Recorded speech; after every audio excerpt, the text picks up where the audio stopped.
Hi everyone, it's me, Miss Liz. Today we're going to be making our pretty seahorse. So in your bag you should have received a seahorse template, a piece of green paper, some different types of tissue paper, different colors, a googly eye, which I do have, and then some sequins. From home you'll need glue, scissors, and then some optional glitter and things to color with. So let's get started. Okay, so here we have our seahorse. It's a pretty seahorse. And then what you want to do is take your tissue paper and you want to rip it up. So you can rip it up into strips or anything really.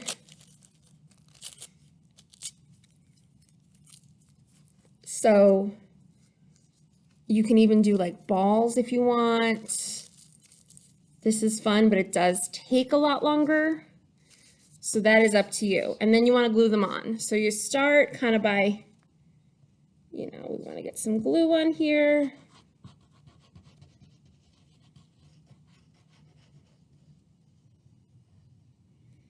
Okay, and then we're going to do, so maybe if you've got big pieces, you want to put them down first. And then some other pieces to fill in. And like I said, you could kind of ball them up if you want, like this, like this. Have more.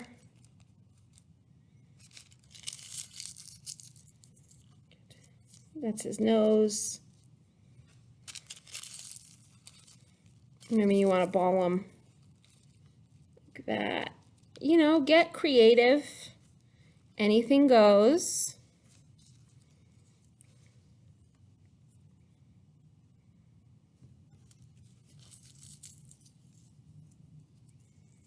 Okay.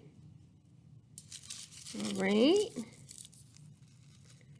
Some of this, and just, try and stay inside the line of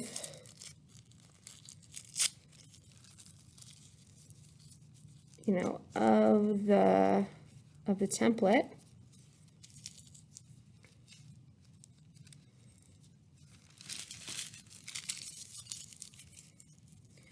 And just keep going until you feel like you're at a good stopping point. Maybe you missed a spot. That's okay. Put some in there. Okay, so keep going until you're satisfied with how it is. And then put your googly eye on. So let's see. I just had my googly eye and now I just lost it, which I think is funny. There it is. Okay, so we're gonna put our googly eye where the eye is. The eye is kind of in the middle here, and we're gonna glue that on. Okay. Next, you're going to put your sequins on. So if you've got some sequins and you want to put them maybe here, maybe some different, wherever. And if you, by all means, if you have more glitter at home, hey, this is the time. Okay.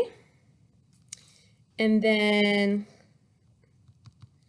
add some glue, and then you're going to take your sequins and, I'm not sure how many sequins we're giving everyone, but just be careful with these. If you've got a little brother or sister, you don't want them getting into it. And you can just sprinkle Or if we didn't give you that many, just put them down one at a time. Okay. I kind of like to sprinkle them all over.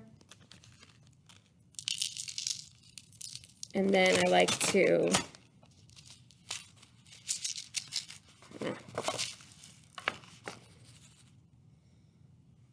then take them and just kind of, get them out of there.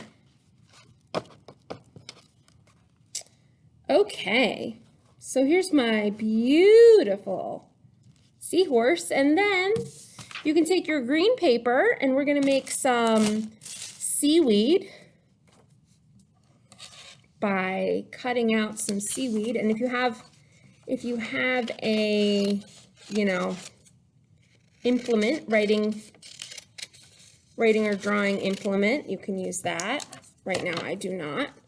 So I'm just gonna glue some seaweed down.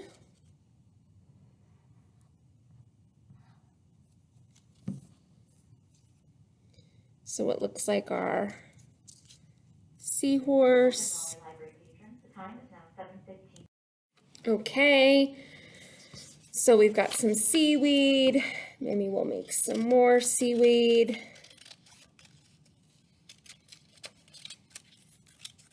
And then feel free to draw maybe some other fishies that are in the sea with our seahorse. And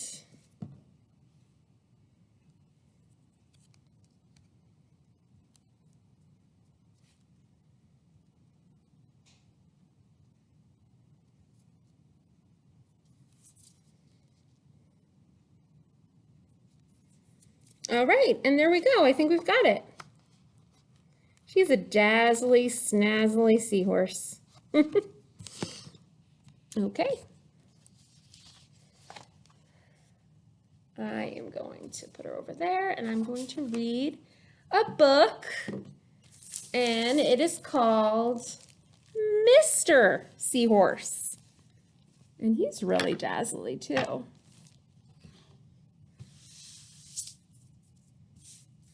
Okay, Mr. Seahorse. Mr. and Mrs. Seahorse drifted gently through the sea. Mrs. Seahorse began to wiggle and twist this way and that. "It's time for me to lay my eggs," she said. "Can I help?" asked Mr. Seahorse. "Oh, yes, thank you," said Mrs. Seahorse, and she laid her eggs into a pouch on Mr. Seahorse's belly. "I'll take good care of your eggs," said Mr. Seahorse, "I promise." As Mr. Seahorse drifted gently through the sea, he passed right by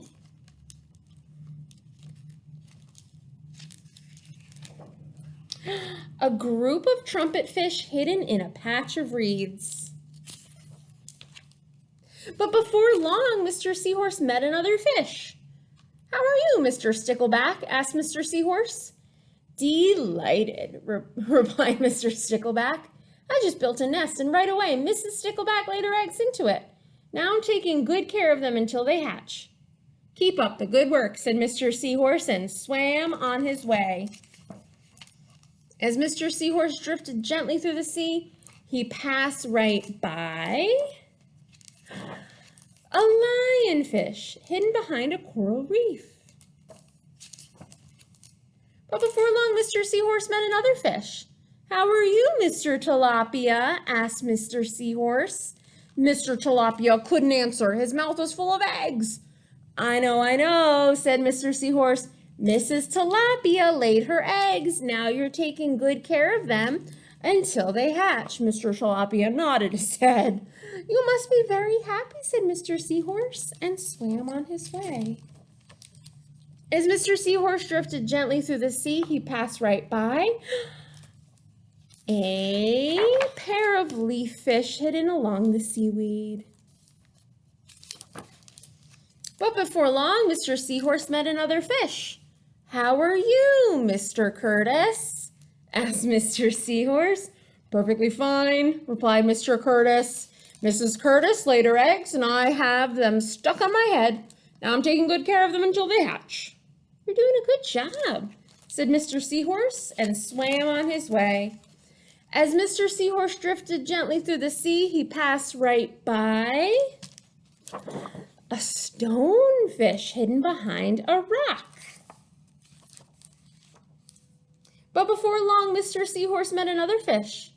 "How are you, Mr. Pipe?" asked Mr. Seahorse. "Couldn't be better," replied Mr. Pipe. "Mrs. Pipe laid her eggs along my belly. Now I'm taking good care of them until they hatch." "You should feel very proud of yourself," said Mr. Seahorse, and swam on his way.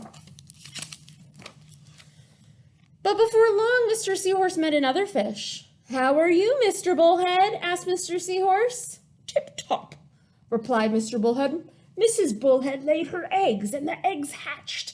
Now I'm babysitting."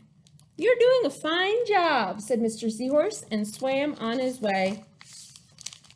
The time had come for the seahorse babies to be born.